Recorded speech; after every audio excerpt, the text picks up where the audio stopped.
nous donner la présentation de l'association. Donc, il faut dire que l'association des jeunes pour le bien-être familial a été créée le 24 février 1995 et reconnue officiellement le 30 août 1996. L'association est construite autour des jeunes et des agents sociaux qui ont une grande expérience dans la conduite des activités de développement et de bien-être familial. C'est suite à un constat d'un nombre de préoccupations dans les populations rurales, notamment le VIH-Sida, la planification familiale, l'excision, le mariage précoce forcé, le paludisme, la violence au niveau des droits des enfants, qui a suscité la création de l'association. L'association a pour but d'œuvrer pour l'amélioration des conditions de vie des populations.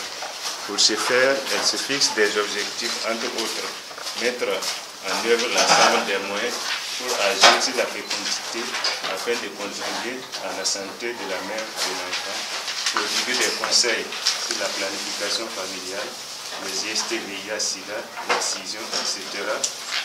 Aider les parents, si besoin, à planifier les naissances des enfants afin de leur assurer une bonne condition d'existence et procurer à tous les membres de la famille un bien-être moral et social. Favoriser les conditions nécessaires à la sauvegarde des droits de la femme, de l'enfant et de l'épanouissement de la cellule familiale. Les organes de l'association sont le conseil d'administration et l'assemblée générale d'abord, le conseil d'administration et la coordination des projets et programmes. Comme zone d'intervention, l'association intervient dans les villages des communes de Waïga, Barga, Kumbri, Tiou, Oula et Kain dans la province d'Yatinga, et Ban et Mindigi, Titao dans la province de Lérou. Elle intervient aussi dans la commune de Bouzanga dans la province du Bam. Comme domaine d'intervention, l'association intervient dans le domaine de la santé, de l'éducation et des droits humains. Son siège est fixé au secteur 1, la commune de Waïga. Comme partenaire, l'association est partenaire de Kinder Postzeegel, une ONG néerlandaise. Il y a aussi la SEMUS qui est basée à Yapo. Il y a le district sanitaire de Waïga, la direction provinciale de la femme, de la solidarité nationale et de la famille de Yatinga. On a la FTC, la Fondation pour le développement communautaire, on a la DEP, on a la Fondation de France, on a le programme africain contre la traite et l'exploitation sexuelle des enfants, on a la Direction régionale des droits humains et promotion civique du Nord, etc. L'association est membre du réseau des associations de lutte contre les IST, VIH, SIDA du Nord, la DIS Nord, le réseau africain santé, jeunesse et développement RAGS, le conseil des Burkinabés et des organisations de lutte contre les IST, VIH, SIDA, Burkasso, et la coalition nationale de lutte contre le mariage d'enfants, CONAMER. Coordonne le programme Son Choix, programme de lutte contre le mariage des enfants. Donc il faut dire que chaque année, selon une étude de l'UNICEF en 2017, plus de 12 millions de filles sont mariées chaque année avant leur 18e anniversaire. Et cette pratique-là est plus répandue dans les pays en voie de développement comme le Burkina Faso, où le Burkina Faso occupe vraiment la 6e place sur les 10 premiers pays où la pratique est vraiment répandue. Donc, notre région du Nord, en matière de violence faite aux filles et aux femmes, la région du Nord occupe la 4e place. Et selon aussi une enquête menée par la direction provinciale de la femme, de la solidarité nationale et de la famille, il y a eu plus de 210 cas de mariage d'enfants qui ont été enregistrés depuis 2016 à 2018. Et sur les 210 cas, on a eu 30 cas de mariage d'enfants dont ces victimes-là étaient des élèves. Donc des élèves qu'on retire des classes pour donner un mariage. Donc vu vraiment l'ampleur de ce phénomène dans la région du Nord, l'association des jeunes pour le bien-être familial, en collaboration avec son partenaire financier qui met poste du Quai, ont initié ce programme de lutte contre le mariage et qui doit s'exécuter dans 19 villages de la province du Yakinga. Donc c'est les villages de Ouébia avec 16, les communes de Ouébia avec 16 villages, Kumbri 3 villages et Tiu 1 village. Donc l'objectif général de ce programme-là, c'est de permettre aux filles d'être libres de choisir si oui ou non elles veulent se marier, quand et avec qui elles veulent le faire, mais qu'elles puissent faire ce choix-là vraiment après leur 18e anniversaire. Donc pour atteindre cet objectif-là, nous nous sommes donné des objectifs spécifiques qui est de renforcer les capacités des filles pour qu'elles aient un contrôle plus élevé dans la prise de décision et aussi travailler aussi pour qu'elles aient un grand espace de prise de décision dans la communauté. Donc, je disais au départ que le programme a débuté depuis janvier 2016. Donc, on a eu pas mal de résultats sur le terrain. Je vais juste un peu donner le résultat de façon brève.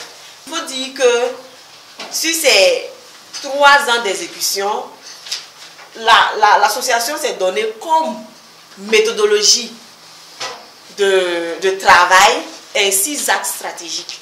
Donc le premier axe ici, c'est, comme je l'avais dit, c'est de renforcer les connaissances des filles.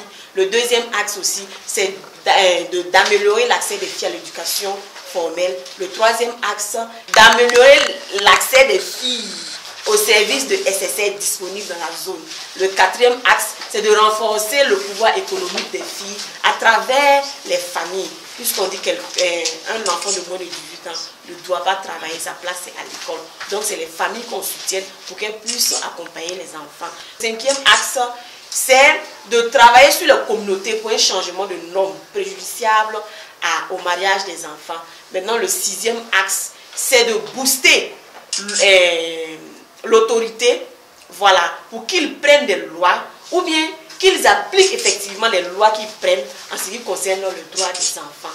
Donc, tous ces axes stratégiques-là, pour les années 2016 à 2018, on a eu à former 170 filles sur les thématiques du programme qui sont le mariage d'enfants, les mutilations génitales féminines, les droits de l'enfant, le genre, l'éducation et la santé sexuelle et reproductive. Voilà. On a eu aussi à donner des cours de soutien aussi à des enfants afin d'améliorer leur rendement en fin d'examen. Donc en 2016, on a eu une augmentation de 10% du taux de réussite dans notre zone d'intervention. Et en 2018, on a eu une augmentation de 15% du taux de réussite aux différents examens. C'est BEPC, CEP et le BAC. Voilà. Donc on a eu aussi à accompagner 60 femmes en activité génératrice de revenus. Les femmes ont été formées et parmi ces 60 femmes-là, on a pu aider 30 femmes à obtenir des crédits solidaires. Donc ces 30 femmes-là mènent leurs activités génératrices de revenus pour aider leurs enfants dans les dépenses quotidiennes et autres. Donc aussi, il y a une étude aussi qui a été menée au niveau des différents CSPS. Depuis le début du programme, il y a eu une augmentation de la fréquentation des enfants au niveau des CSPS de notre zone d'intervention. Donc, les filles vraiment fréquentent plus les zones d'intervention. Le véritable problème pour lequel elles partent là-bas, c'est que les filles partent pour des conseils, pour des orientations, c'est-à-dire conseils les méthodes contraceptives. Donc, pour l'année 2019, il faut dire que le véritable problème même du mariage des enfants, le véritable problème, c'est que les parents évitent les grossesses en famille et aussi la pauvreté. Donc ce sont les principaux problèmes comme ça du mariage des enfants. Donc qu'est-ce qu'il faut faire? Il faut vraiment s'attaquer aux 2 problèmes principaux là pour vraiment, comment dirais-je, réduire vraiment ce phénomène dans la région. Donc pour l'année 2019, nous allons spécialement baser nos activités sur la santé sexuelle et reproductive. Il y aura des activités de formation, il y aura des activités de sensibilisation comme des conférences et autres dans les différents établissements de notre zone d'intervention. Il y aura aussi des formations des leaders communautaires qui seront vraiment nos répondants dans les villages pour vraiment sensibiliser la population villageoise sur ce qui concerne la santé sexuelle et reproductive. Il y aura aussi des actions aussi de collaboration avec les agents de santé qui vont vraiment nous accompagner dans la réussite de nos activités. Donc, ce que nous attendons pour 2019, c'est qu'on arrive vraiment à toucher plus de 4550 enfants qui seront vraiment sensibilisés sur la gestion des menstrues, l'hygiène, les méthodes contraceptives, l'estime de soi-même. Mais les 4550 là, c'est ce que l'équipe projet compte toucher en 2019. Mais comme dans les différents villages, on a des relais et autres, eux aussi, ils seront chargés aussi de mener des activités à leur endroit. Donc, on espère avec eux toucher 7597 enfants qui seront sensibilisés. Par rapport aux leaders communautaires, nous aimerions que tous les leaders communautaires de notre zone d'intervention aient cette formation-là et que mènent des activités de sensibilisation dans les différents villages. Et qu'on ait aussi du financement pour aider les mamans, des filles qui sont vraiment vulnérables, dont le cursus scolaire est vraiment risqué. Plutôt a été mis en place parce que depuis 2009, on a constaté un boom minier au Burkina Faso, obligeant les populations à se déporter vers ces sites aurifères artisanaux. Donc, on a mis en place ce programme-là à partir de novembre 2018. Donc, le programme a une durée de 3 ans, donc on finit en 2021. Donc, on intervient également dans 2 provinces, la province du BAM et la province du Yatenga. Donc, dans chaque province, on intervient dans 5 villages.